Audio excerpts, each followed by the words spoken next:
Thank you very much, honorable members. The Secretary will read the fourth order of the day. Debate on vote 11, Agriculture, Western Cape Appropriation Bill. Thank you. I now recognize Minister Meyer.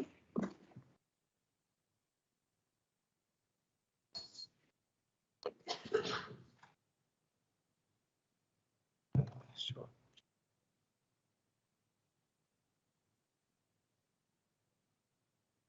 Honorable House Chair, Honorable Speaker, Honorable Deputy Speaker, Honorable Premier, Honorable members of the Cabinet, Honorable leaders of the official opposition, members of different political parties, honorable members of the legislature, special guests, the media, and members of the public, and those who are joining us online, and those who are in the gallery. Honorable House Chair, earlier this morning, I was at Elsenburg, where a drone delivered the final draft of my budget address to me. This afternoon, I arrived at the Western Cape Legislature with the budget address driving a tractor. The drone and the tractor represent how agriculture has been revolutionized. However, farmers have had to adapt and display the resilience that sustains our sector to survive. Honorable House Chair, Western Cape Premier Alan Winde argued in his State of the Province address on the 15th of February 2022 in Veldrif that the Western Cape could not be returning to the way things were done before the pandemic. Instead, we must push back against going back to normal and push forward to do even better. To do so, we must rethink, focus, and innovate. Close the quote. Honorable House Chair, today I rise to table a budget of 969.218 million rand and to confirm that the Western Cape Department of Agriculture will indeed be pushing forward. The budget of 969.218 million for the 22-23 financial year includes earmarked allocations for the ecological infrastructure of 37 million, river protection works, particularly in Keurboom, Jan de Toits River, Upper Hex River of 18.5 million rand. And Provincial Disaster Relief Grant, provision and distribution of livestock feed, 48.1 million rand. Honorable Chair, South Africa's seasonally adjusted GDP grew by 4.9% in 2021. Agriculture, which expanded by 8.3%, was the second fastest growing sector behind mining at 11.8%. Chair, as highlighted by the Bureau for Agricultural Policy, generally known as BFAP, this growth in agriculture is more impressive because it follows a 13.4% growth expansion in 2020, making agriculture the most robust performing sector in South Africa since COVID-19. Agriculture is pushing forward. Agbare voorsitter, een van die grootste onsekerhede wat die landbouuitvoermark in die gesig staar, is die uitgebreide konflik tussen Rusland en Oekraïne. Albei lande is beduidende uitvoerders van koring, mielies en sonneblomprodukte. Rusland is 'n groot verskaffer wat meer as 50% bydra tot wêreldwye koringuitvoere. Hy is die belangrikste verskaffer van chemiese kunststowwe in die wêreld en is ook 'n groot uitvoerder van petroleumprodukte. Gevolglik kan deurlopende sanksies die beskikbaarheid van koring, mielies, sonneblomolie en noodsaaklike landbouinsette soos kunsmis beperk. Vanuit 'n verbruikersperspektief impliseer die globale marksituasie gekombineer met hoë energie en vervaardigingskoste dat voedselinflasie ongelukkig sal aanhou styg. Ten spyte van bogenoemde, sal die landbousektor vorentoe beer. Die Wes-Kaapse landbousektor is uitvoergerig en dra meer as 53% by tot Suid-Afrika se landbouuitvoere.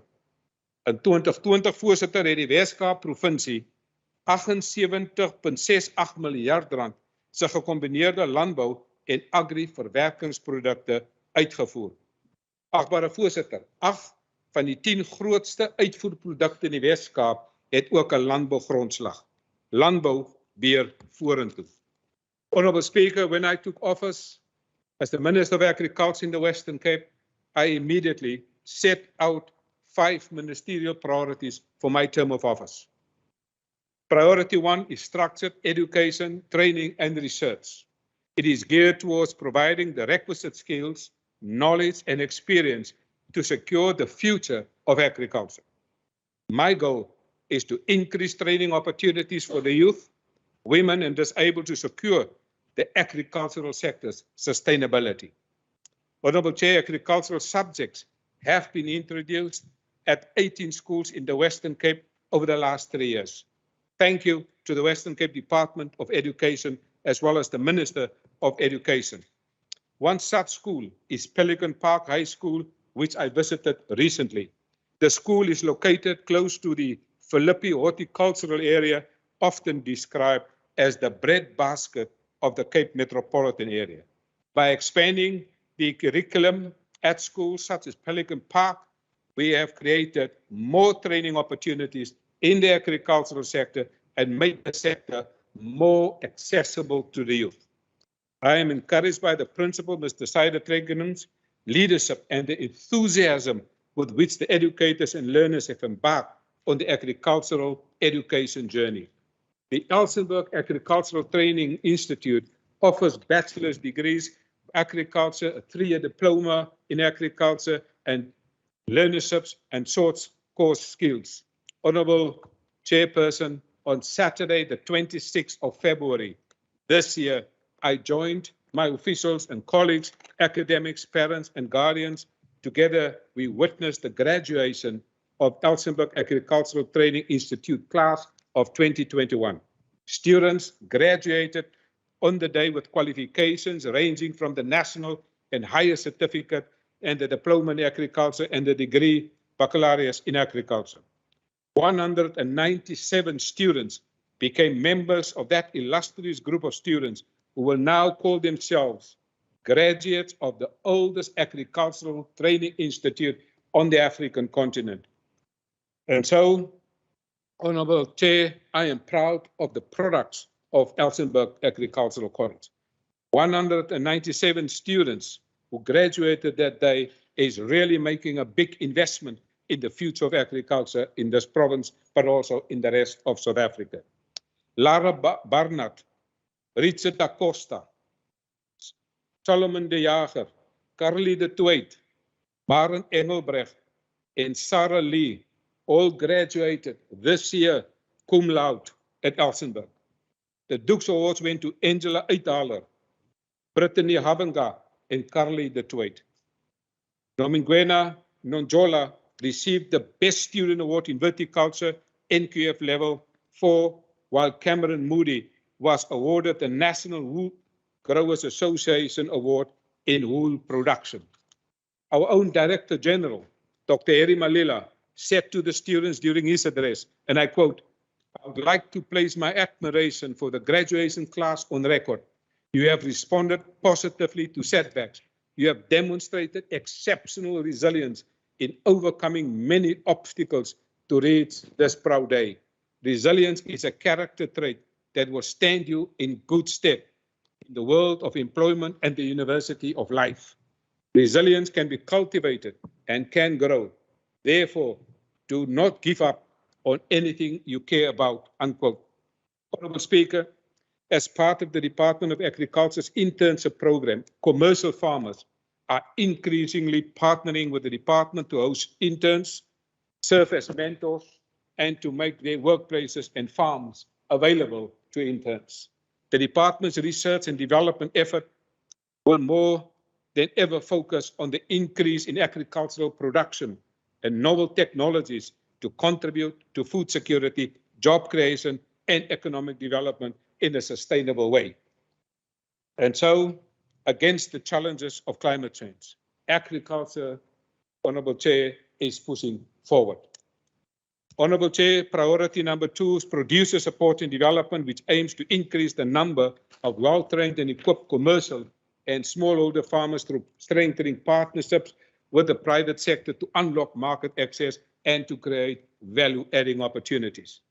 Therefore, Madam Chair, my goal is to increase farming businesses' efficiency through diversification, partnership, and more effective production systems, ultimately leading to an increase in the standard of living for the people of the Western Cape.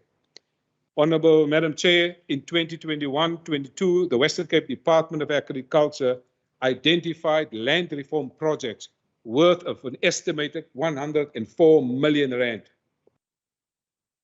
Implementation of these projects, Madam Chair, is currently underway with the support of our project managers, our partners, strengthened by our partnership with commodity organizations. The commodity organizations and those who are signing online, I want to thank you for the work that you are doing, because through your work and support with advice, mentorship, training, inputs, market access, and mutual in-kind cooperation and contribution.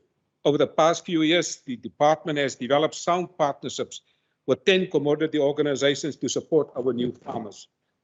The Western Cape Department of Agriculture will renew these partnerships for another 3 years. Agriculture is pushing forward. Honourable Madam Chair, the Western Cape is blessed with several successful black farmers. With the support of the Department of Agriculture, we are making their mark in the sector. One such farmer is Warren Bum, who is but one of the only fully certified organic grape producers in South Africa. Bum is the son of the late Herman Bum, an agri-worker from Saron, now successfully owns the over 100-hectare conventional table grape farm, Westland, with third-generation farmer Wessel van Niekerk, the son of his late farmer's employer. Bum's organic grapes are supplied to his long-standing customer in the United Kingdom, Ethical Fruit Company, and directly to a range of Europe's leading high-end supermarkets. Likewise, Madam Chair, Stellenbosch University Horticulture graduate Beverly Joseph, South Africa's first black female hops farmer and owner of 50.8 hectare farm, Zelpi, has developed into a successful commercial hops farmer. I had the privilege and an honor to meet her.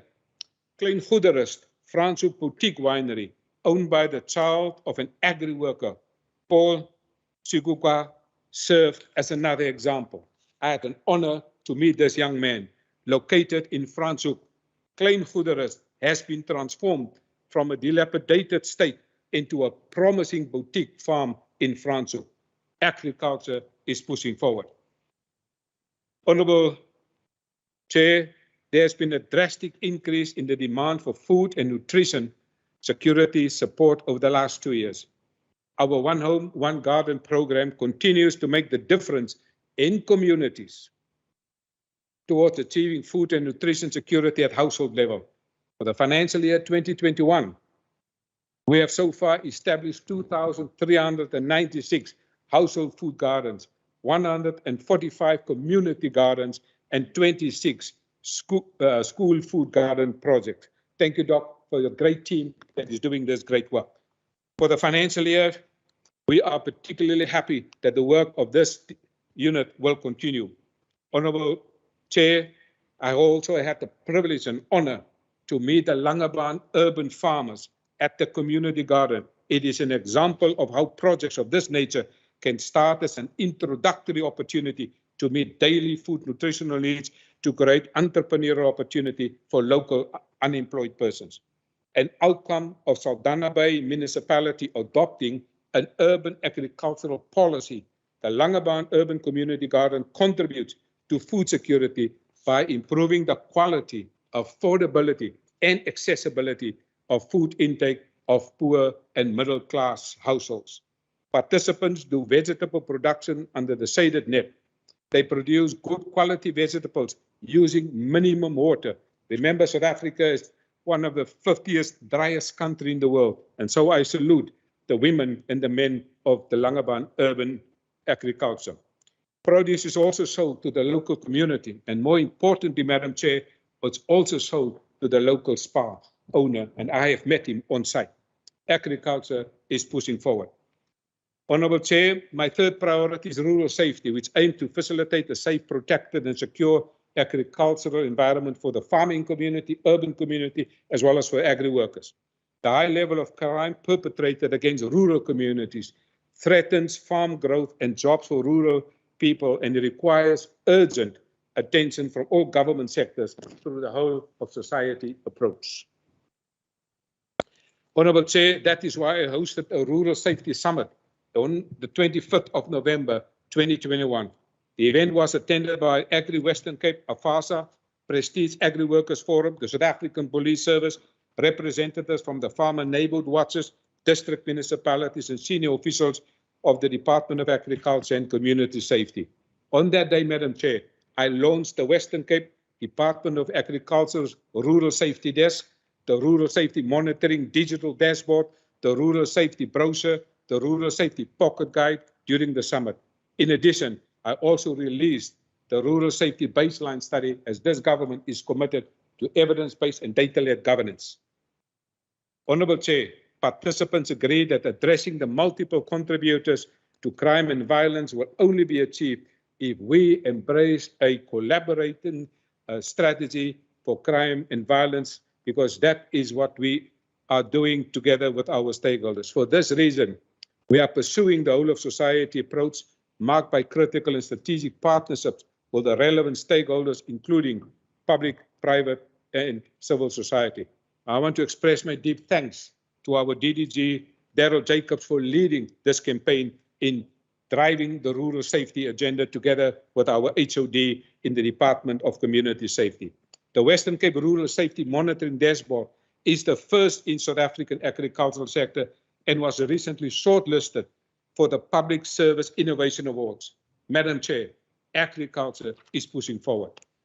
Agbare Voorsitter, marktoegang is my vierde belangrike strategiese prioriteit van hierdie Wes-Kaapse regering.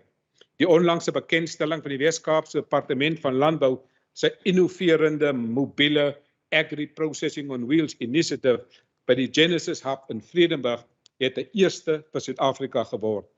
Hierdie innoverende mobiele landbouverwerkingsinisiatief brei die mandjie van landbouverwerkingsdienste uit om amptenare in staat te stel om die mandjie van landbouverwerkingsdienste verder uit te brei, die kapasiteit te verhoog hier in die Weskaap, maar ook deur middel van werkswinkels en belangstellende groepe reg oor die Weskaap.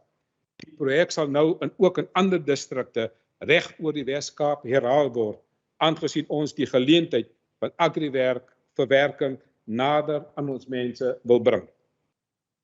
Landbou beheer vorentoe. Agbare Spreker, nog 'n vernuwing is die vennootskap met die Suid-Afrikaanse wyntransformasie eenheid.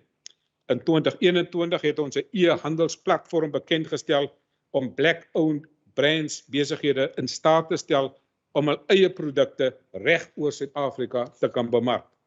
Hierdie innovasie het ten doel om die verkope van deelnemende besighede 'n hupstoot te gee en die afhanklikheid van hierdie ondernemings op die uitvoermark te versag deur volhoubaarheid te verseker.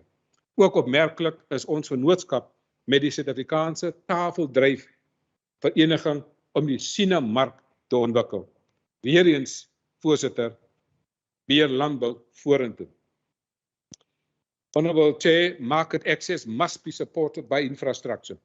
The new extension of the Hex School storage facility in the Hex River Valley, which I officially opened on the 26th of February 2022, is an 95 million addition to a critical facility in the Cape Winelands.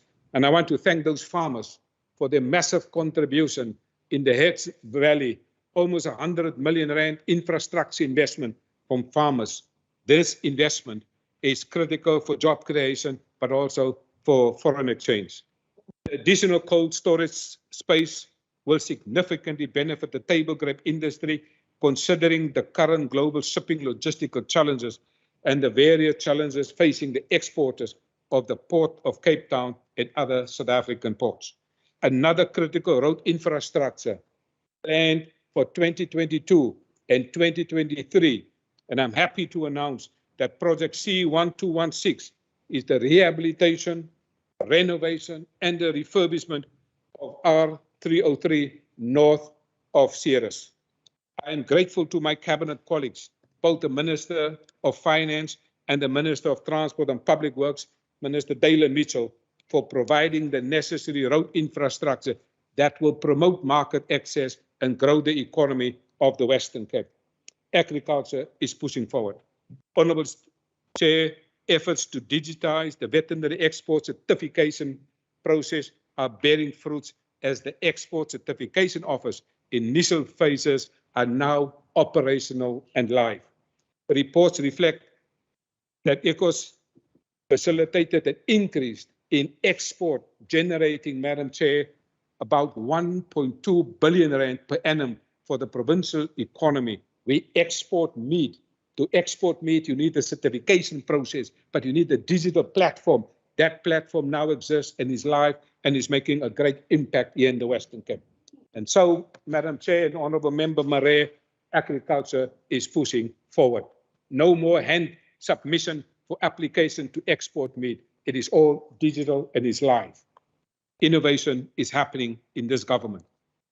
Honourable Chair, South Africa is one of the driest countries in the world. Climate change predictions indicate that the Western Cape will become drier, with high rainfall variability and warmer with an increase in the mean annual surface temperature. It is predicted that there will be an increase in the frequency and intensity of extreme weather events, droughts, floods, fires, and heat waves. It is for this reason that my fifth priority is climate change response. Thank you, Dr. Ilse, for the great work you are doing in this respect.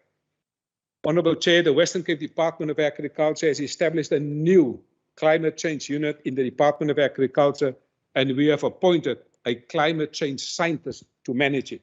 The implementation of the Smart Agri Plan, the outcomes of its evaluation, and new research will drive the unit's scope. The 10th International Symposium on Irrigation of Horticultural Crops will occur in 2023 in Stellenbosch next year. In addition, 2 other significant climate change events are planned for 2022, including the Youth and Young Researchers Climate Change and Agriculture Convention and the Multiple Stakeholder Drought and Disaster Dialogue. Agriculture, Madam Chair, is pushing forward. Honourable Chair, we are the leading province for conservation agriculture, with 51% of all crop livestock farmers in the Western Cape fully adopting this farming methods. Chair, the department's head office at Elsenburg has been doing its bit. Our resource efficiency project received Gold Award in the category Replication and Adaptation of Innovative Solutions at the 90th Public Sector Innovation Award ceremony held in Johannesburg on the 25th of February 2022. This project, installing rooftop photovoltaic system, solar PV, battery and inverter, and implementing a new water management system that primarily uses groundwater for domestic use. As a result, it has reduced the department's municipal water bill and significantly saved on the monthly electricity bill despite the steep Eskom tariff increases. I also want to thank Minister Mitchell and the Department of Transport and Public Works for the support provided by the Western Cape Department of Agriculture, because we have now, Madam Chair, solar panels on the building of the headquarters at Elsenburg. We significantly are now less dependent on Eskom. Business will continue because agriculture is pushing forward. Significantly, as a result of the work of the colleagues here, they have significantly reduced the dependency of water from the municipality of Stellenbosch. So agriculture is pushing forward. Honourable Chair, I also visited George. During my visit to a pack house belonging to the Van Grienen boerdery in George, I was impressed how low conservation agriculture has become a key feature of their operations. Their solar project consists of 333 panels and can generate up to 100 kilowatts. The system supplies an estimated 20% of their pack house's energy needs. They believe that conserving nature is all about the efficient use of the resources. So they use weed mat to lower herbicide use and place their irrigation system underneath it. This helps to reduce evaporation and conserve water. Quite an innovation. It also ensures that the fertilizers they apply through the irrigation system do not volatilize and pollute the atmosphere. They store up to 700,000 liters of rainwater harvested from the roofs of their facilities. This almost makes them self-sufficient in terms of domestic and pack house water uses. They also allow other plant species to grow in the inter spaces in the orchards. These plants help build organic matter, prevent erosion, and help to keep dust under control. Van Grienen boerdery in George has also found that some of these plants contribute to biodiversity in the orchards and attract insects so that they don't target the blueberries. Agriculture is pushing forward. Speaker, in the current financial year, 22,219 hectares of agricultural land has been rehabilitated and improved due to the working efficiency with the farmers, water users associations, and irrigation boards. At the same time, we created 850 jobs, and we are well on track because our target is 1,000 jobs. Agriculture is pushing forward. Honorable Chair, in the 2021-22 financial year, the department provided 11.7 million rand in further support to 1,115 farmers in prolonged drought-stricken areas of the Central Karoo and Matsikama. In addition, 29 farmers in areas where the drought conditions have improved have received seed vouchers totaling 133,000. During the past year, I handed over 3 river protection works, Holslootweer near Rossenville, Meerluskloof near Genadendal, and Mill Project near Genadendal to the respective Water Users Association. Built at the cost of 69 million rand, Holslootweer, for example, responded to the severe damage caused by the flooding a few years ago, alien vegetation plants, and the damaging of the ecological maintenance performed within the river.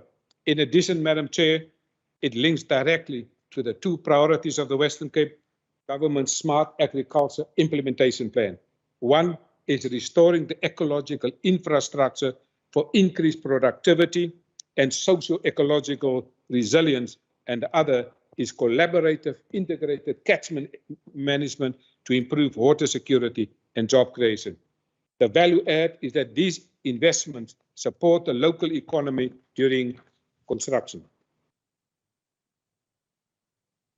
Agriculture is moving forward. Honourable Chair, following my recent visit to the Brandvlei Dam in the Cape Winelands municipality, I now can confirm that construction has finally begun after 2 years of inaction by the national government.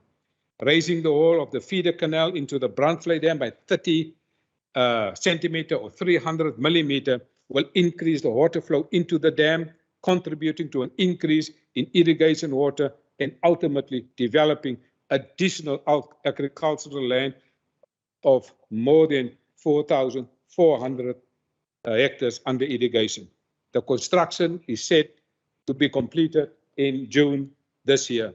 Of another critical infrastructure project that upon completion, Madam Chair, will have a significant impact on agriculture, but also food security in the Western Cape is the raising of the dam in Clanwilliam. The increased capacity of the raised Clanwilliam Dam will result in 6,000 hectares of additional land being developed for irrigation agriculture of high value crops. Agriculture, Madam Chair, is pushing forward. Honourable Speaker, our decision to embrace the new technology to improve service delivery and lead farmers has resulted in the Western Cape Department of Agriculture in adopting, promoting, and stimulating drone use. 31 students, locals, and interns were trained for remote pilot license as part of our drone pilot program.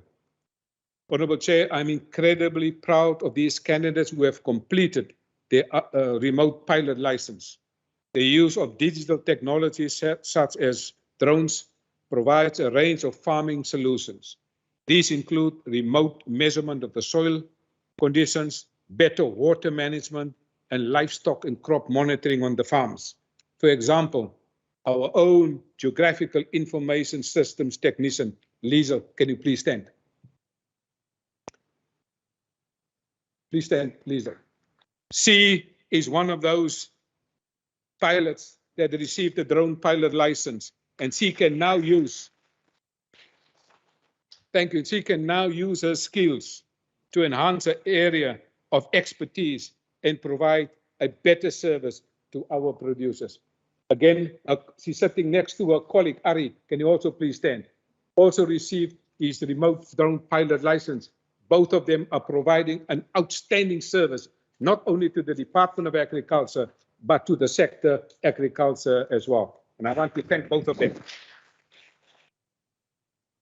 The remote pilot license course for farmers, agri-workers, and agri-businesses is currently now in its final practical flying part, and the successful candidates will receive their wings on the 4th of April 2022. Honorable Chair, the first comprehensive flyover project was conducted in 2013. Due to the ever-increasing dynamic nature of agriculture, the data need to be updated every 4 to 5 years for reliability. Therefore, the department aims to mobilize resources to conduct a third flyover to gather updated data sets for reliability and accuracy. Madam Chair, this is where we fly over all the agricultural lands, take photos and see everything. But Madam Chair, I know you love traveling. And so all across the Western Cape, you have seen all the nets. So you can't now fly over and see what is happening under the net. And so the challenge now is to go to farm by farm and do data collection. But we are up to the challenge, and we will do what is necessary to grow the economy in the Western Cape.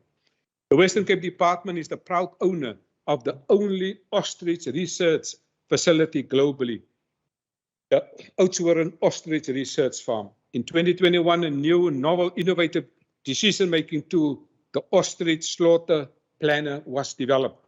The digital tool will assist ostrich producers with record keeping and planning before receiving a permit to slaughter the ostriches before it goes to the abattoir. Therefore, an innovative farm to abattoir tool.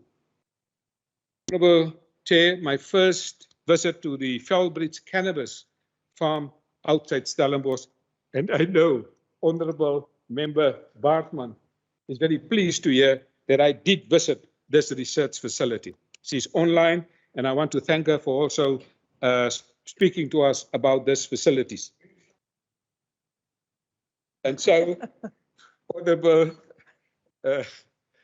Barrier, this facility is a world-class facility and has the potential in developing SMMEs, attracting domestic and foreign investment, and adding value to the processing and manufacturing of the various products for local and export markets. I'm therefore glad, Madam Chair, that the Western Cape Department of Agriculture will now develop the Western Cape Cannabis Framework and Implementation Plan for 2022. This CAN plan will position the Western Cape in terms of the regulatory framework to identify focus areas where the Western Cape can an action framework, develop an action framework similar to the focus areas of the Smart Agri, and identify opportunities for producers and exporters. As we speak, Madam Chair, this facility is already exporting for the market in Switzerland and in the Netherlands. Honorable Chair, one such great innovators are also Brian Johnson and Ryan van der Horst of the Alien Fuel Group. I visited them recently. They offer an innovative way to eliminate alien vegetation, save scarce surface water, and create jobs. Based outside Worcester on the road to Ceres, Alien Fuel is a company that has designed and developed an innovative system that adapts industrial boilers and burners to no longer be fed by fossil fuel, but by briquette made from alien vegetation. Alien Fuel, the company, was recently, Madam Chair, awarded the EU's Climate 360 competition in the sustainable energy category. Soon, the team at Alien Fuel will be leaving to present their value proposition to the international energy agencies in Brussels, in Belgium, and in Paris, in France. We extend our congratulations and our good wishes as they engage decision makers and learn more about climate change projects in Europe. Things are happening with innovation in the Western Cape. This is also an opportunity to learn, make new connections, showcase proudly Western Cape innovation. Madam Chair, agriculture is pushing forward. Madam Chair, let me conclude. We are passionate about agriculture, for the love of agriculture, but ultimately for the love of the people. Honourable Chair, agriculture is a wealth creator and holds the promise for the Western Cape economic recovery and jobs. We have seen what happened in 2020, where all the sectors of the economy had negative economic growth.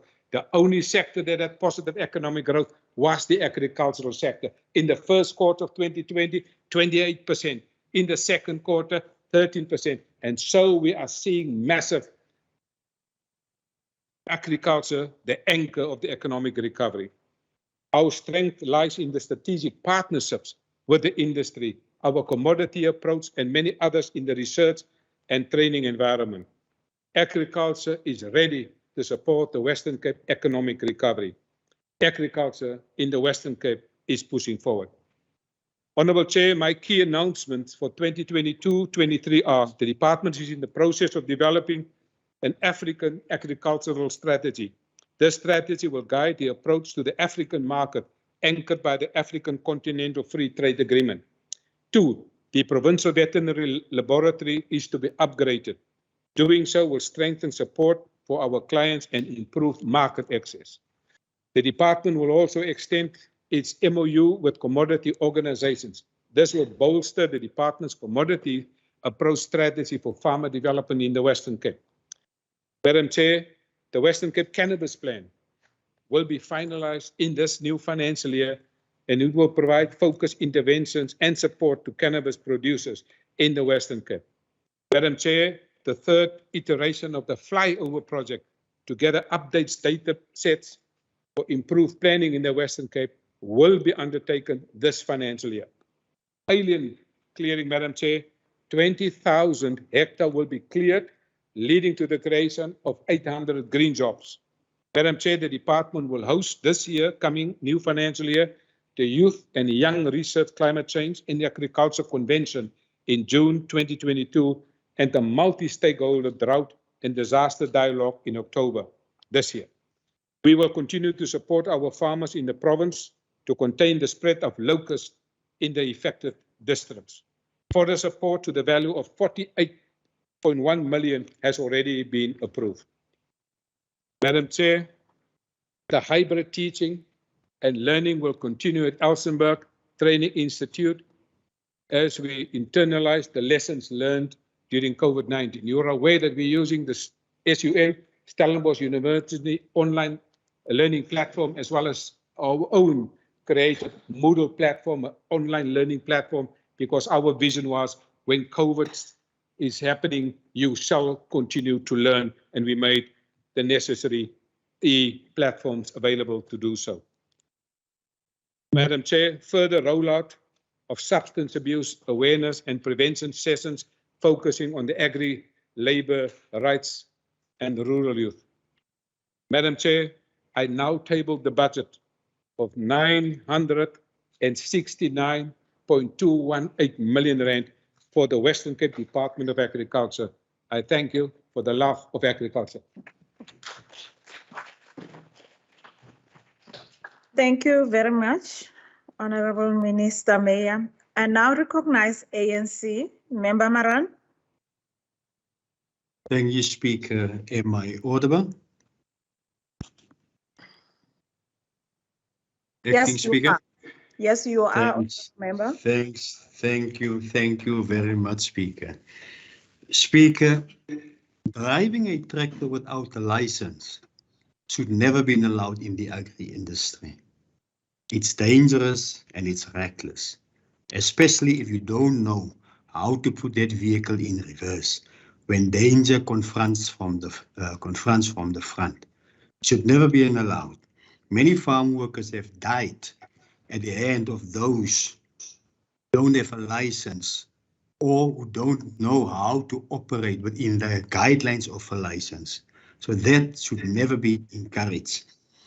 Speaker, I haven't heard the Honourable MEC speaks about the 50 small farmers who participated in the program from small to commercial farmers and how this department will support them in this particular program. I haven't heard him speak about it. I haven't heard him speak about farm workers and the challenges that they are facing, especially when it comes to the evictions and farm cuts, water cuts on farms. I haven't heard him spoke about that. I haven't heard the MEC spoke about Levis September, a small livestock farmer from Swellendam who's facing eviction from a municipality. I haven't heard the MEC spoke about a farmer in Tilbach who have lost 6.5 million rand at the hand of a previous mayor in the Witzenberg area. Speaker, as I rise to participate in today's budget vote, I wish to remind the House of the words of the Honourable Leader of the Opposition during his participation of the second reading debate on the Appropriation Bill for 22-23. The Honourable Dagmar was clear. Budgets are about choices.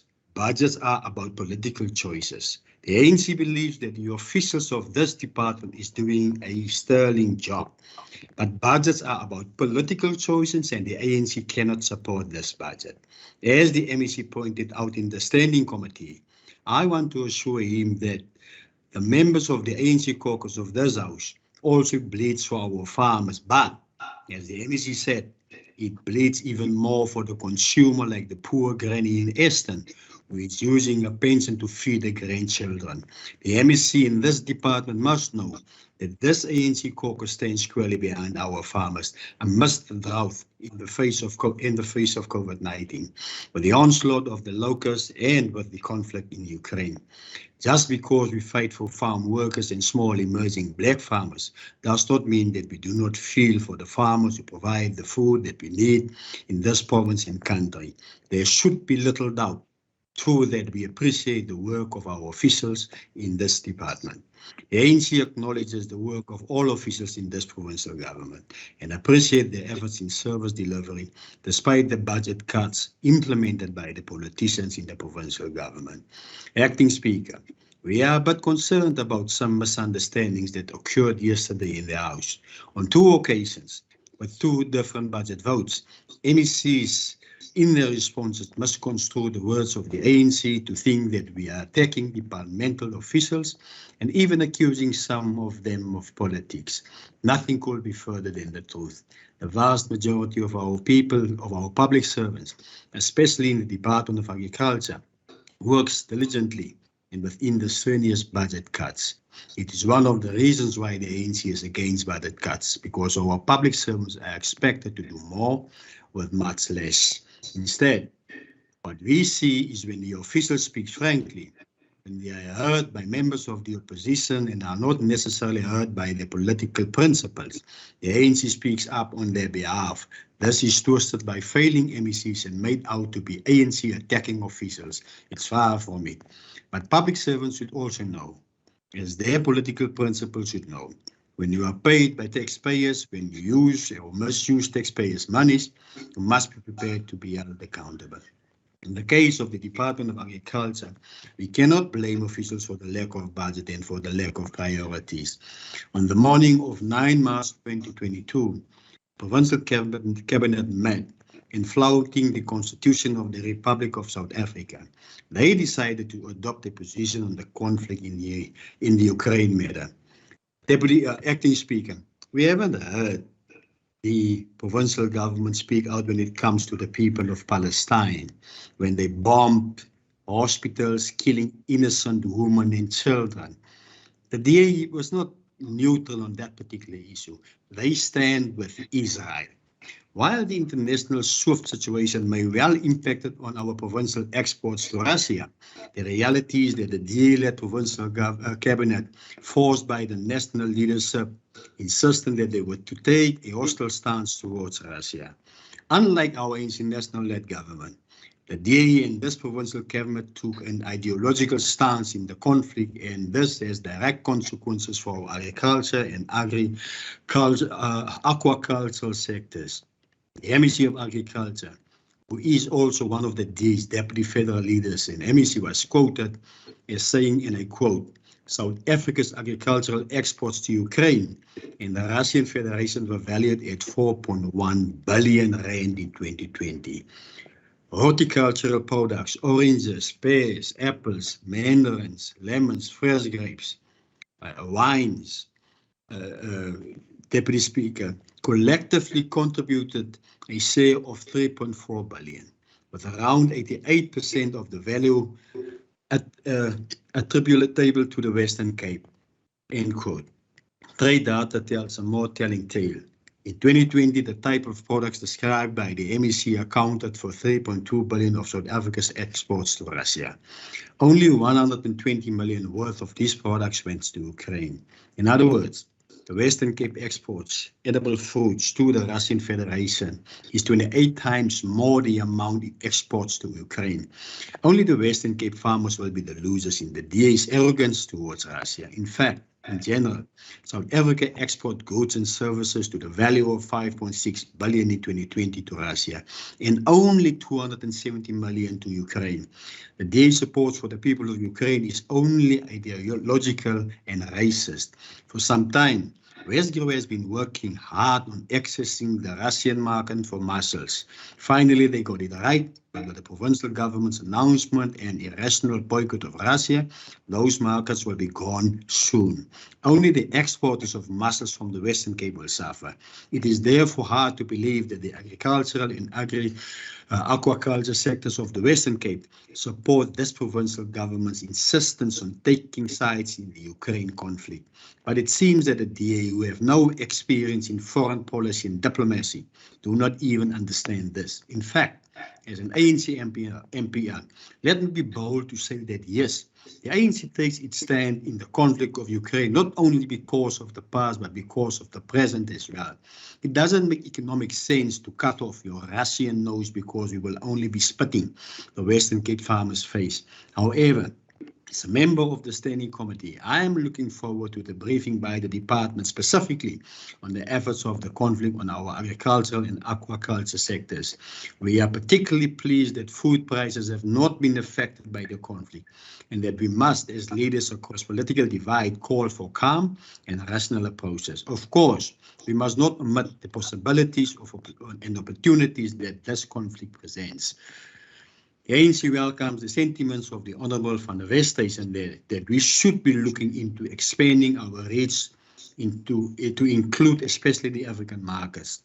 We welcome these sentiments because it's long overdue that South Africa and our province in particular concentrates on African markets rather than Western and European markets. Acting Speaker, ons is verontwaardig dat die munisipaliteit in Swellendam besluit het om 'n opkomende boer met amper 40 beeste van meengrond af te sit. Die boer, Louis September, het die grond vir byna 10 jaar gehuur. In die tydperk het hy sy kudde opgebou sodat dit die grootste onder Swellendam kleinboere is.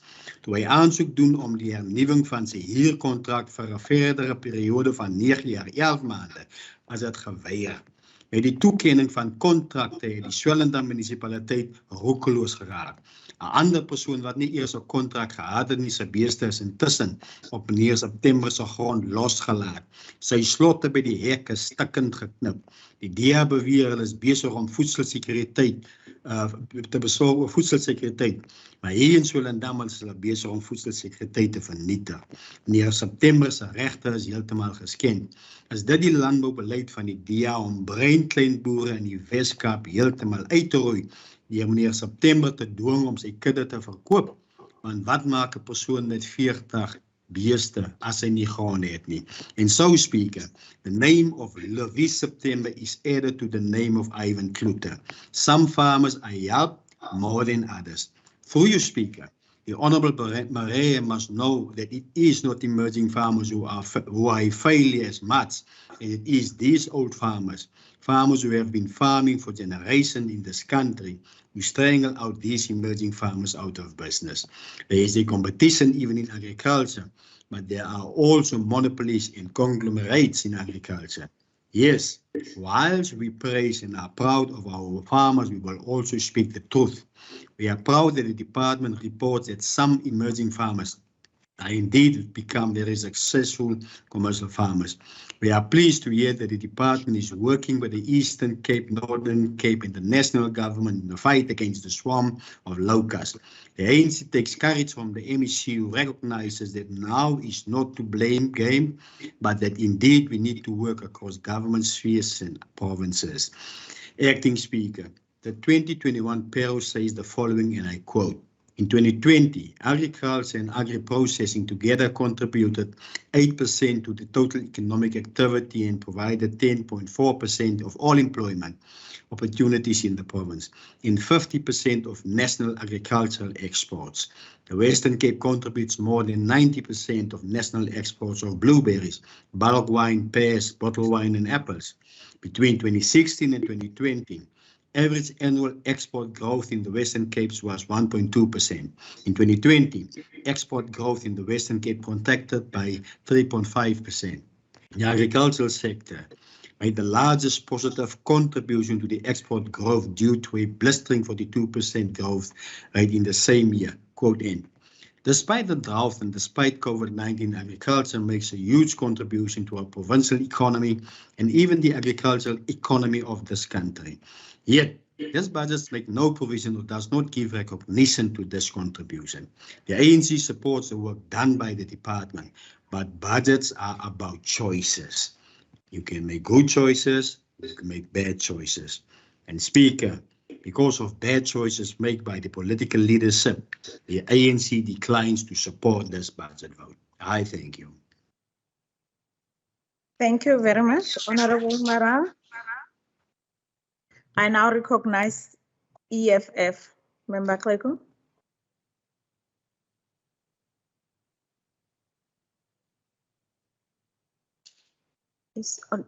Okay. Honorable member for EFF is not connected online, so we are going to move forward. I recognize good Honorable Member August.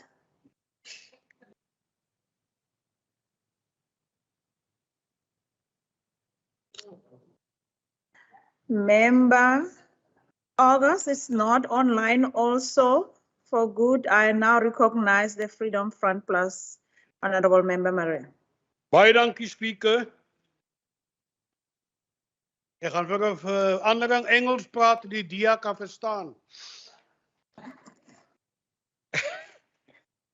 Having personally witnessed the Honourable Minister Meyer this morning arriving on a tractor, and I awaited him there, and having personally been on an oversight visit to Continental and seen what Mr. Kluti, an emerging farmer, has successfully achieved with the help of the Department of Agriculture, and having read the report compiled by the Agri Committee after recent visits to the West Coast, I support this vote. I've come to the conclusion that a great success story of emerging previously disadvantaged farmers await this province, with the minister leading the onslaught against poverty, which is much needed, but also food security. But also wish to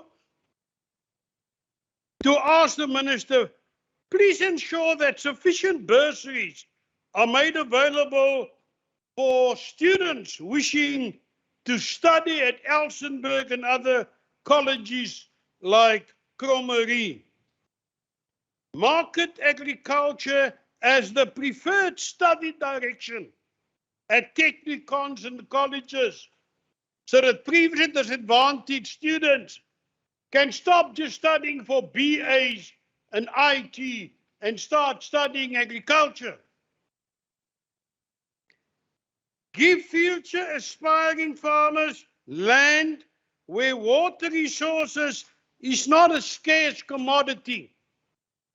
Do not give the descendants of the Khoi and Drika barren semi-desert areas if you expect them to farm successfully. All the water in the Western Cape belonged to the Khoi in the past. So give them land with water, Minister, so that places like Amalstein and Vaikau are not failures because there's no water. Engage commercial white farmers so that they don't employ cheap labor from Zimbabwe and other areas. Employ our people. I want you to take these Honourable farmers. Member, you'll have to wrap up the last sentence. Ja, Minister, ek wil jou nog 'n compliment. I often hear that Zimbabweans are better qualified and hardworking. This is quite possibly true, but it also reflects negatively on our own quality of education here and our work ethic of our labour force. Honourable Member, that was your last sentence. Was that a good ending, Speaker? Was a good ending. Thank you very much, Honourable Member. Thank you, Minister. Thank you very much, Honourable Meyer. I now recognize Honourable Member Brinkes. Thank you very much, Speaker. Bismillahir Rahmanir Rahim. The Al Jamaa Party remains concerned that a mere 1% of agricultural land in the Western Cape belongs to black farmers, and the entire farming sector belongs to white farmers. Small farmers in the Western Cape have growing ambitions, but for many, this can only be a pipe dream. As black farmers, they battle with challenges of being excluded from the agribusiness daily. Although 55% of South Africa's fresh produce exports are from the Western Cape, black farmers still don't see any transformation in the sector. They are also ignored and denied access to financing in markets that the bigger farm producers have. The province has failed the emerging black farmers. There is no oversight in the support that small farmers should be receiving from stakeholders in the sector. The province has shown hypocrisy in its decision to ban horticultural products like fruits to Russia because of its invasion of Ukraine. This, even though the Western Cape attributes 88% of South Africa's exports to Russia, and the figure to Ukraine is much lower. This act of hypocrisy from the DA provincial government not only harms the Western Cape farmers, but the local economy too. In 2019, the research into the agricultural sector revealed a new wave of mass farm evictions in the province. Not all the evictions are labor-related matters, but a continuous drive by farmers to depossess black people from owning land. We call on the government to take drastic action against farm owners who illegally evict farm workers. In the Drakensberg municipality, an estimated 20,000 farm workers have faced evictions. Honourable Member, last. Al Jamaa further calls for the various departments and stakeholders to conduct an oversight visit on the living and working conditions of farm workers and farm dwellers. Great hardships, conflict, and social instability are caused by illegal evictions. Municipalities also fail to provide adequate alternative shelters as prescribed by legislation to evict farm workers. Women who worked as individual farm workers are exploited Honorable and Member vulnerable to Brenges. labor-related victims. Thank you. Honorable Member Brenges. That was not really honorable. And it was very much out of order, Honorable Member. I'm going to continue and recognize the DA, Honorable Member van der Westhuizen. Speaker, my hand is up.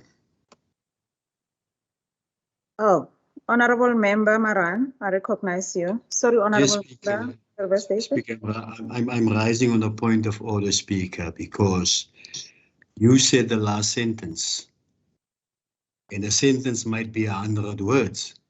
Honorable So Member, I'm just I'm saying. hoping, Honorable Member Maran, I'm hoping you are not doing the point of order against the presiding chair. Are you? Thank you very much, Honorable Member. Honorable Member van der Westhuizen, you may continue. Honorable House Chairperson, honorable members, I rise to request your support for vote 11 for the 2022-23 financial year.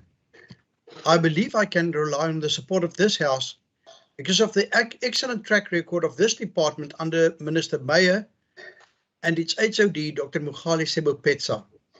Elsenburg, as many fondly refer to this department, is an entity that's been pushing agriculture forward. Agriculture is important because it produces food to feed the nation. It is also a major employer, particularly in the rural areas where unemployment is often rife. Primary and secondary agriculture employs more than 330,000 people, or more than 14% of employees in the Western Cape. In a country that has just seen the unemployment percentage exceed the feared 35%, due to the range of job-killing policies of the ANC, this is a significant figure that assists to push us forward.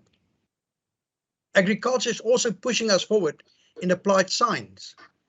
The advances in agriculture, mostly due to the clever application of knowledge and technology, is substantial. It is needed in order for South African agri producers to remain globally competitive. Unfortunately, many, particularly in government, wrongly believe that traditional farming methods can always compete with modern commercial farming practices. We have seen the South African government taking a grim view of those outstanding and profitable commercial farmers that are able to push forward by buying additional land and service their debts from agricultural proceeds. It may, at first sight, seem logical to limit the size of the land that an individual or entity can own and to spread land ownership amongst all South Africans if possible. We should, however, keep two major realities in mind. Firstly, there is economics of scale, meaning in certain cases, bigger entities are more effective in pushing us forward. The second is that we should always try to produce quality food at the lowest possible price. We must never forget that there are millions of South Africans that benefit from the lowest prices possible for food. The priority should be on who can produce the best quality food at the lowest possible costs to South Africans. This approach does not exclude new entrants to farming. It does, however, mean that emerging farmers need a lot of support beyond just being handed a piece of land. No wonder a former Minister of Agriculture declared that only 10% of land reform cases at national level were successful. Keep in mind that this figure would have been much lower had it not been for the Western Cape's much greater success rate of 72%. The selection processes to identify the right beneficiaries of land reform to push us forward is a science in itself, a science that should take into account various factors, but which should not include the political affiliation or connections of beneficiaries that are unable to push us forward. The Provincial Department of Agriculture's budget cannot ignore or deny the potential effects of the war between Russia and Ukraine on the Western Cape's agricultural sector. In general, this will be driving all costs and prices upwards to the detriment of our consumers. It will also require us to source items such as fertilizer from new suppliers and to find new markets for our fruit exports. It will furthermore result in losses for our agri-producers and others involved in the export trade. I therefore find the ANC government's response to this war shocking, to say the least. If the ANC is not touched by the thousands of innocent lives lost in the Ukraine, if the opposition is not worried about the bombing of hospitals, at least they should be worried about the negative effects of rising food prices on poor South Africans. It doesn't seem to be the case. The Western Cape produces a variety of agricultural products. These range from various grains to livestock, citrus, deciduous fruit, nuts, leather, and meat. The ostrich industry, and particularly the export of ostrich meat, have been under severe pressure due to what is generally known as the bird flu. I therefore applaud the tangible support of Premier Windey and Minister Meyer to the ostrich industry. I believe that the recent showcasing and introduction of ostrich projects at Leonhof to the International Diplomatic Corps will push this sector forward and open up new export markets for ostrich meat. This again illustrated the wide range of agricultural fields, often highly specialized fields, that the Department of Agriculture is required to support. Minister Meyer confirmed in a written reply to a parliamentary question that the continuous training of staff in order to stay abreast of the fast developing technologies and knowledge of food production is a major priority for the department. Early signs are that the drought in some regions of the Western Cape had abated somewhat. I want to remind members that the expectation is that it would require some 3 consecutive normal rainfall seasons for the veld to recover. While being grateful for the rain in many areas, other regions are in their 6th year of drought. Traditionally, drought relief was limited to fodder for livestock farmers.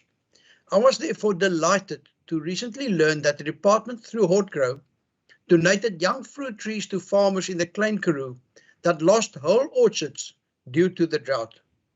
This is again an example of a department in touch with the needs of the industry and pushing agriculture forward. I wish I was able to convey to this House just how grateful those farmers were for the assistance.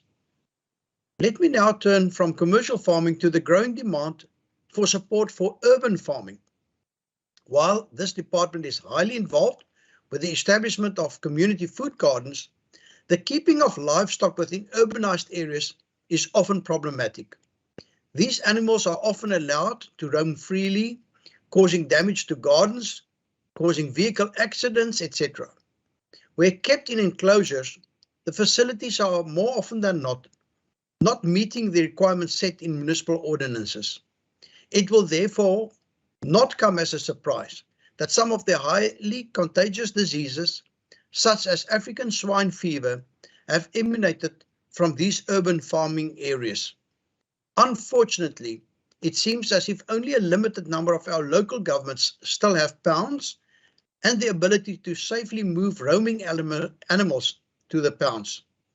While we are justifiably proud of how the Western Cape's agricultural sector is being pushed forward, we need to acknowledge that there are some risks, such as climate change, that are beyond our immediate control. The citrus and deciduous fruit industries have been blessed with good weather conditions over the last few years. It allowed the farmers in the Western Cape to produce more than half the agricultural exports of the country. Some risks, however, are caused by poor governance and poor management at national level. We've seen a collapse in our rail system. We've seen huge delays in our ports. Inappropriate COVID-19 regulations led to delays with repairs to essential equipment, problems with the availability of spares, etc. That our agricultural output was able to push forward despite this is a feather in the cap of the department and those that it serves. It was my privilege to recently attend the signing ceremony of a Memorandum of Understanding between the Agriculture Department of the Western Cape and the Department of Food and Agriculture of the state of California. What is of significance is what we have in common, such as our Mediterranean climates and the similarity in the agricultural products that we produce. We also share a dire need to manage droughts. California is also prone to wildfires, and we both have a desire to share our knowledge gained also at tertiary level in terms of climate change and climate smart agricultural practices. I trust that members of this House will be able to show our support and push forward this agreement in the not too distant future. Elsenburg Agricultural Training Institute has been training and preparing students in a variety of fields linked to the needs of agriculture in the Western Cape. It is the oldest agricultural college in the country. The national government has indicated that it wants to snatch this institution from the Western Cape. Unfortunately, the National Department of Higher Education and Training has a poor track record.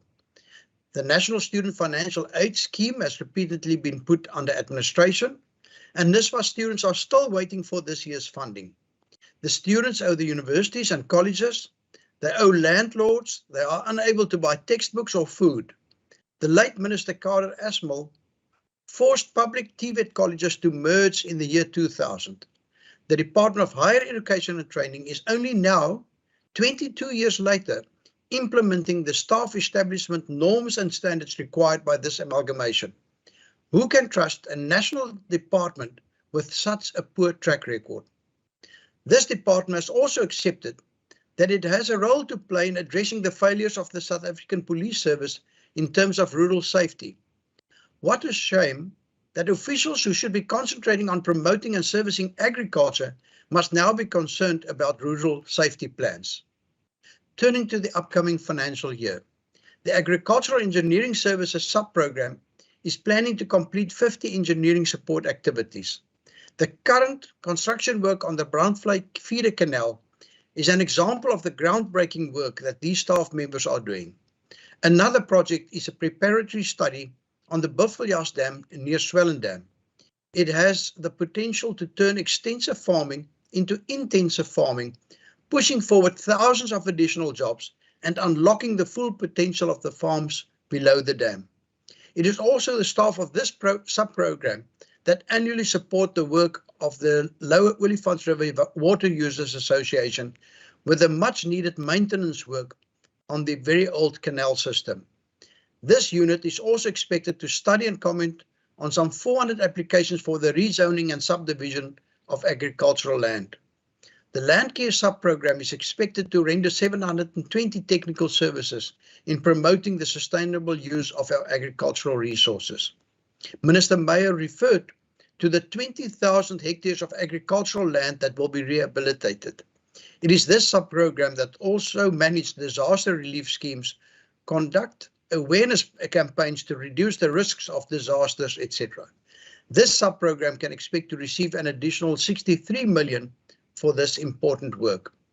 Another sub-program that is fortunate to see an increase in its budget is the Agricultural Producer Support and Development. This sub-program is pushing forward land reform farmers. The department is busy with the revitalization of extension and advisory services, with an emphasis to capacitate agricultural advisors, particularly in the field of climate smart agricultural practices. The budget for agricultural producer support and development for this year will amount to 296.7 million rand. There is a concern over the hygiene control measures in a growing number of abattoirs. The program for veterinary services is pushing forward by ensuring the safety of meat produced in the province. The staff of this program are also mandated by the National Department of Agriculture, Land Reform and Rural Development to regulate the Performing Animals Protection Act. It is expected that they would be visiting and inspecting some 260 animal facilities all over the province. The budget allocation for veterinary services is 97.3 million. Another program that sets the Western Cape apart from other provinces is the Research and Technology Development Services. No other provincial department has shared its research findings on climate change, climate smart agricultural practices as effectively as this program has. This included scientific publications, walks and talks, and even public radio stations. This department is, without doubt, the leading entity pushing forward the various benefits that the use of commercial drone technology combined with various accessories, including cameras or heat-sensitive sensors, hold. The work done to find new creative applications for drone technology, but also satellite images with various overlays, provides farmers with essential information. This includes pivotal information on water, soil analysis and plant analysis. Also in this regard, the Western Cape is recognized for pushing forward.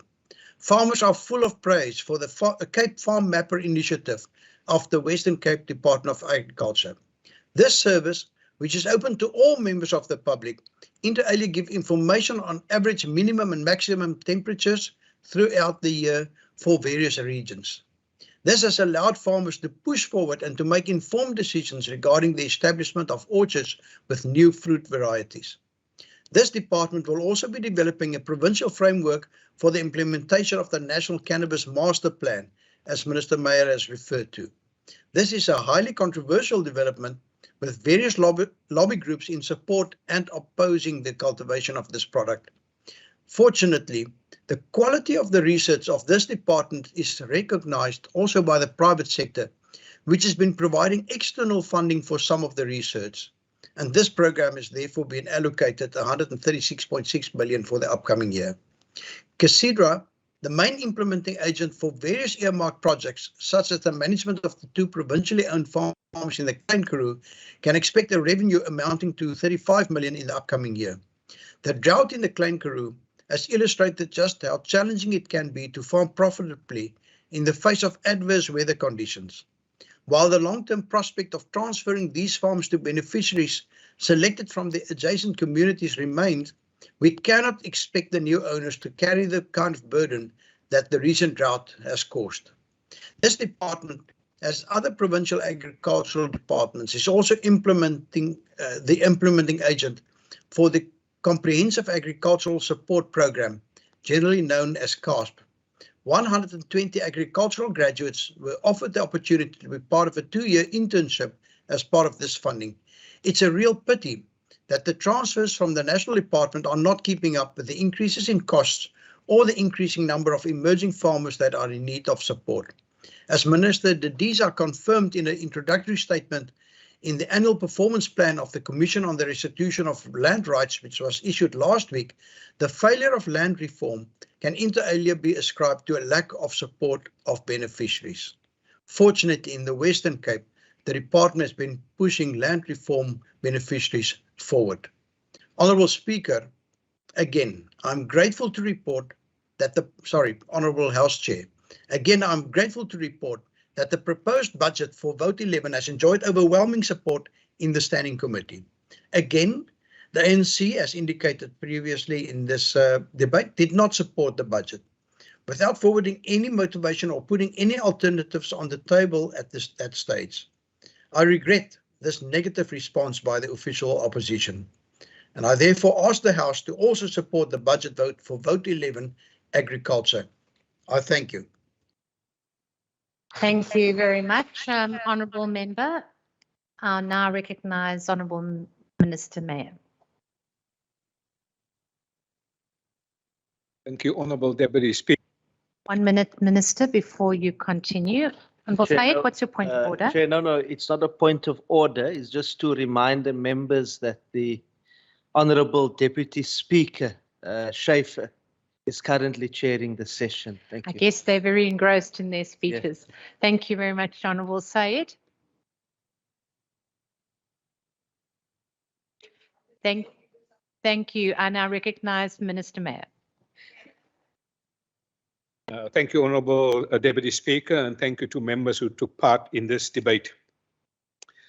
Agbare lede, vandag vind 'n baie belangrike debat plaas in die nasionale vergadering. Daar is 'n mosie van wantroue in die kabinet van president Ramaphosa terwyl ons hier praat. Meeste van die probleme wat ons in die Wes-Kaap ervaar is as gevolg van die onbekwaamheid, onbevoegdheid van ANC nasionale ministers. Suid-Afrika staan voor 'n kruispunt. Suid-Afrika moet die ANC nasionale ministers afdank. Vandag is die kans om die ministers van president Cyril Ramaphosa af te dank. Agbare adjunkspreker, ons praat al hoe lank van die nasionale regering en hulle probleme met die hawe hier in Kaapstad. Vrugte en landbouprodukte vrot nou al by die hawe as gevolg van onbekwaamheid, onbevoegdheid van die ANC nasionale ministers. Tyd vir praat is nou verby. Agbare Speaker and Deputy Speaker, I am now officially on the record of this House that I'm now encouraging farmers all over South Africa and producers, Mr. Peter Murray, and I'm now asking all exporters in South Africa to sue the national government for loss of income due to the ANC's incompetence for managing the harbour. I do so, Madam Chair, out of a sheer desperation as ANC ministers simply fail our farmers, our producers, agri-workers and exporters. I am tired of talking. I'm tired of visiting the harbour. I'm tired of writing letters. I'm now asking the farmers, sue the government of South Africa and I will support you. But we can fix this problem today in South Africa, Madam Chair. We can vote them out in the National Assembly. There's currently a debate taking place in the National Assembly, a vote of no confidence in the cabinet in terms of Section 102 of the Constitution. There's a motion of no confidence in the cabinet, not in the president. We can fix the situation of agriculture by voting out the government in the National Assembly. That debate is taking place right now, and I want to thank the support of Al-Jama in this regard. Honourable Minister, if you can just take your seat. Honourable Nkondlu, honourable members, 1 minute. I have a point of order. Honourable Nkondlu, what's your point of order? My point of order. Just 1 my minute. point of order. My point of order. Is it parliamentary for the minister to really shout at us? We really have got sensitive eardrums. We can still hear him. He doesn't have to shout.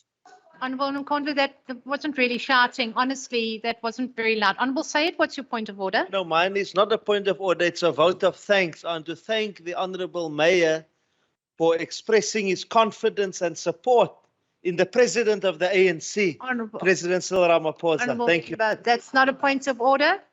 Honourable members, can we give this space for the minister to do his concluding remarks? You may proceed, Minister. I will speak softer, but the message is the same. South Africa has a crisis, and that crisis for agriculture means I'm asking farmers to produce. Farmers are producing. They get technical advice from Dr. Sebo Petse and his able team. We have outstanding commodity organizations. We have Agri-Western Cape. We have Winpro. We have Hoortgrow. We have great farmers. We have commercial farmers. They are doing an outstanding job. And it is my job to support the industry, Grain South Africa, Agri-Western Cape, AFASA, all these commodity organizations and stakeholders. But today must go down in the history of South Africa as the day where we can fix the problems of agriculture in South Africa. Al-Jama, 80% of the problems that land on my desk are ESCOM, National Department of Water Affairs, National Department responsible for the harbour. It's all the problems that I have on my desk comes from the national minister's total incompetence. It's a miracle that you can still get your salary. The incompetence of this government is completely unacceptable. But that problem, sir, you can help us to fix today by voting out the ANC ministers, the motion of no confidence in the cabinet. When you do that, my problems are solved. Please take your seat. Thank you, Honourable Said. Chair, on more than one occasion, in one sentence, the Honourable MEC is referring directly to the Honourable Brinkers. He must speak through you. Maybe he'll do that in the National Assembly if they win an election. Thank you. Thank you very much, Honourable Said. Honourable Minister, get me. My parents taught me never to be shy to apologize. To the honourable member, My humble apologies. Agbare junk speaker, ek is uiters bekommerd, soos u as 'n vorige minister van Landbou, oor die sprinkaanplaag in die Wes-Kaap, in die Oos-Kaap en in die Noord-Kaap. Die sprinkaanplaag is 'n ramp en ons boere het dringend hulp nodig. Die sprinkaanplaag is wyer as die Wes-Kaap, daarom het my departementshoof, Dr. Mogale Sebopetse, met sy 2 ewe knieë in die Oos-Kaap en in die Noord-Kaap vergader. Daarna het hy sy versoek gerig dat die 9 departementshoofde van landbou met die nasionale DG vergader ten einde die probleem oor die sprinkaanplaag te bespreek.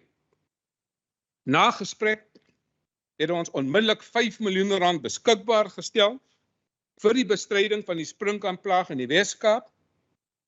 Saam met my kollega die minister van plaaslike regering, minister Bredel, ons het vergader en ons het onmiddellik 'n noodsentrum geopen om daagliks die sprinkaanplaag te monitor. I want to thank Dr. Sebopetse for the leadership that he took, because he came to my office, he unpacked the problem, he told me what is the outcomes, he presented the plan and the monitoring techniques. And I want to thank him for his leadership, but not for the Western Cape, for South Africa, because he saw the big picture is not only affecting the Western Cape. Agbare junk speaker, ek is baie trots op die agri-werker van die jaar en sy is die geleentheid gebied om volgende week Duitsland en Nederland te besoek saam met ons landbouers. Sy is 'n agri-werker waar daar geleenthede aangryp om 'n sukses te maak in die landbousektor. Baie geluk aan Audrey September daar van Pakketberg in die Weskus. Agbare junk speaker, ek wil ook graag die premier Ellen Windy bedank wat in die vorige boekjaar landbouers, produsente en agri-werkers na sy amptswoning genooi het, Lewenhof, om die regering se dank en waardering te betoon en waardering uit te spreek oor hul bydrae tydens die pandemie. Meer onlangs het die regering die volstruisbedryf se produkte bemark onder buitelandse diplomate ook by Lewenhof.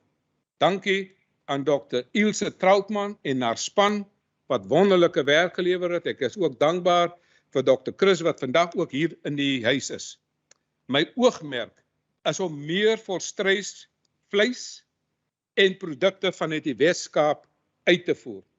Ek wil meer werk skep vir ons burgers in die Wes-Kaap. Agbare junk speaker, ek sien dat die speaker het ook so pas hierdie huis binnegekom. Hy is hier agter my.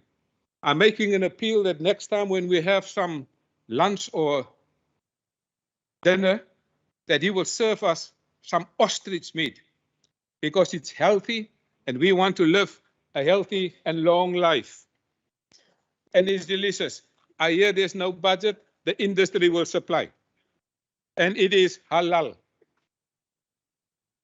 Laastens, a junk speaker, oorlog in Oekraïne het groot implikasies vir Suid-Afrika. Rusland en Oekraïne is beide sleutelmarkte vir die Wes-Kaap se beide invoere as ook die uitvoere.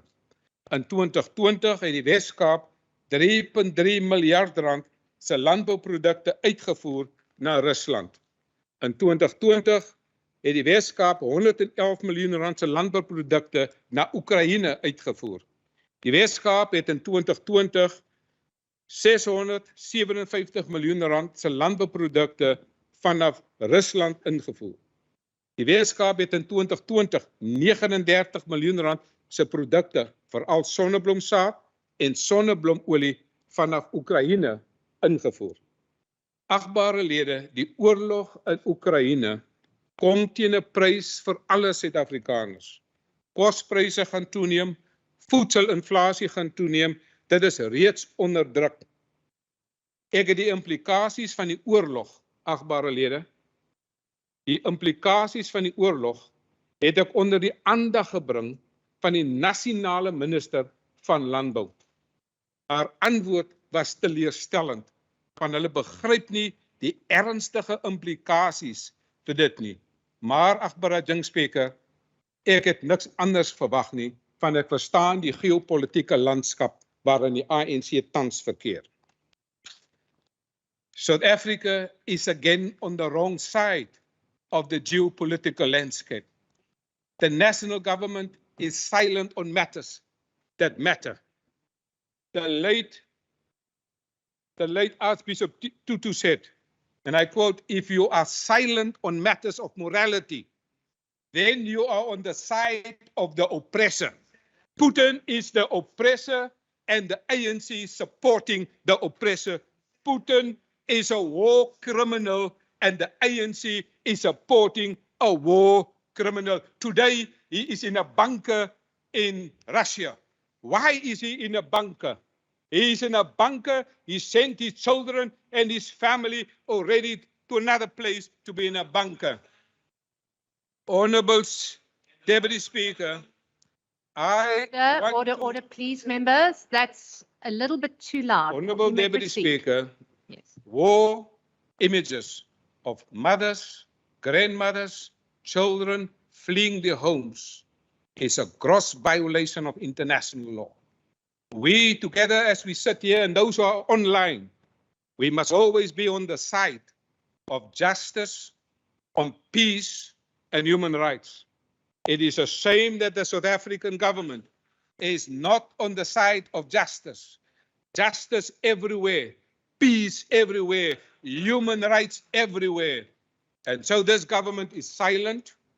And Archbishop Tutu said, if you are silent on morality, you are on side of the oppressor. Honorable Deputy Speaker, I want to conclude.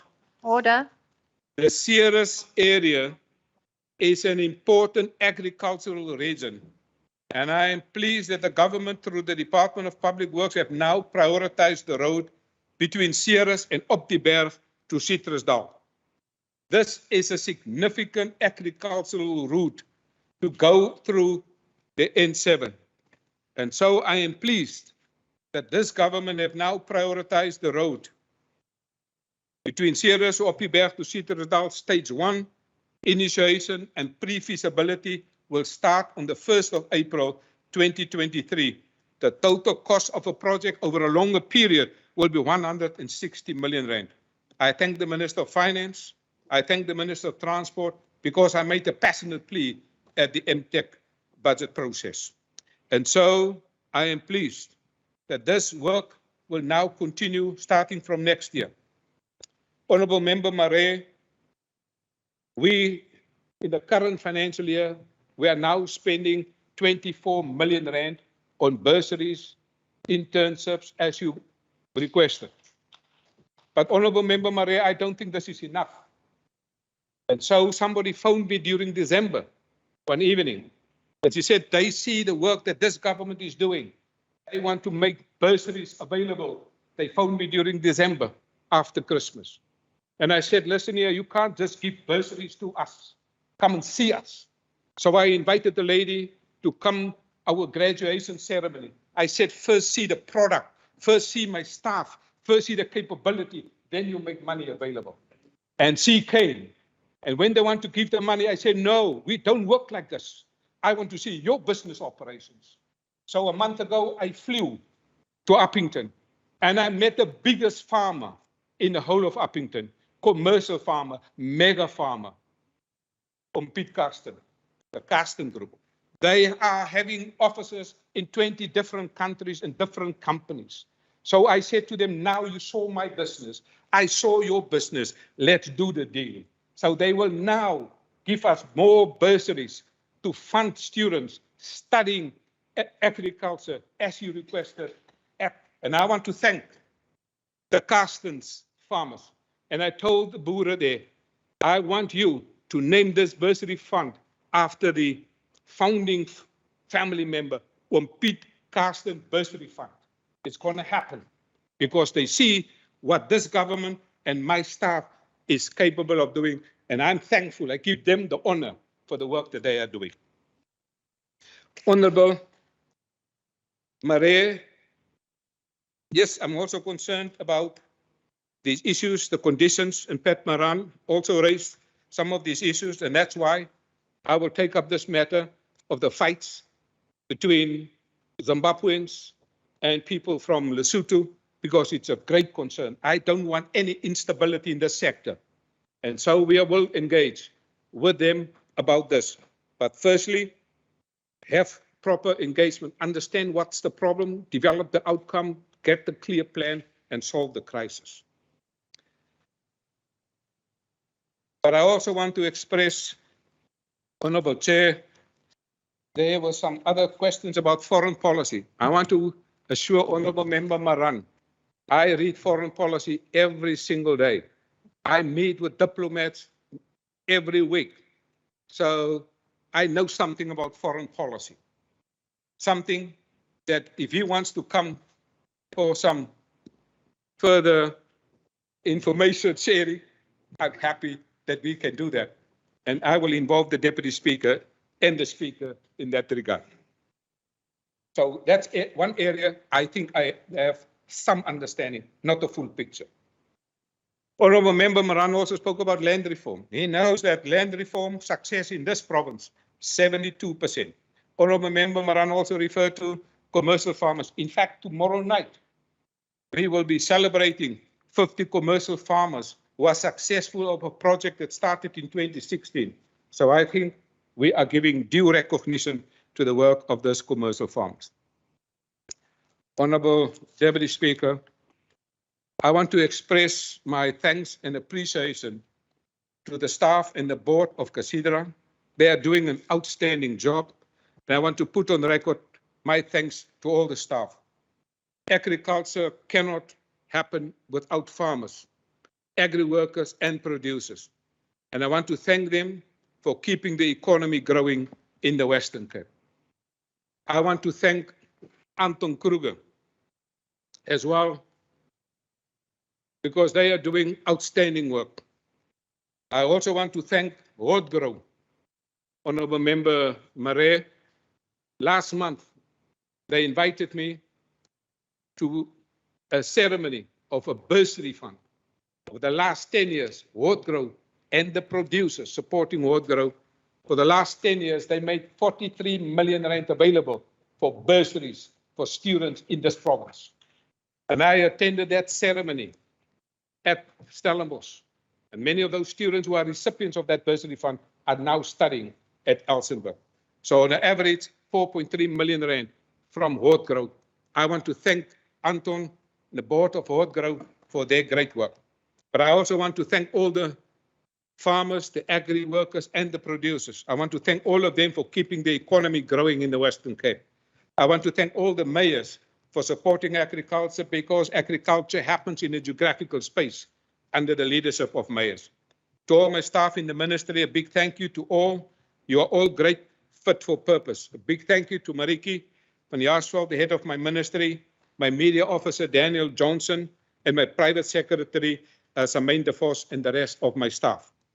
Speaker, I've defended my budget recommendations in the Standing Committee under the leadership of the Chairperson, Andrikus van der Westhuizen.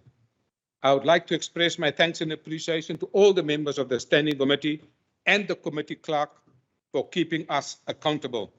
The sharper your questions, the better we become. The poorer quality of your questions, the poorer we become. So thank you for putting sharp questions to us during the Standing Committee under the leadership of Mr. van der Westhuizen. Honourable Chairperson, today the table grape industry distributed high-end quality grapes from our producers in the Cape Winelands. I want to thank the industry, in particularly Mr. Jaco de Toits.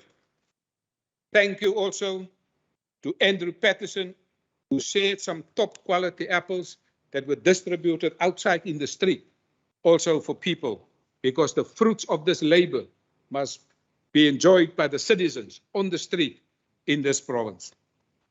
Honourable Deputy Speaker, it now gives me great pleasure to table in the Western Cape Provincial Parliament, Vote 11, Agriculture for 2022-2023 financial year, a budget of 969.218 million, This budget will be pushing forward. I thank you with our favorite hashtag for the love of agriculture. I thank you. Thank you very much, Honourable Minister. That concludes the debate on vote 11.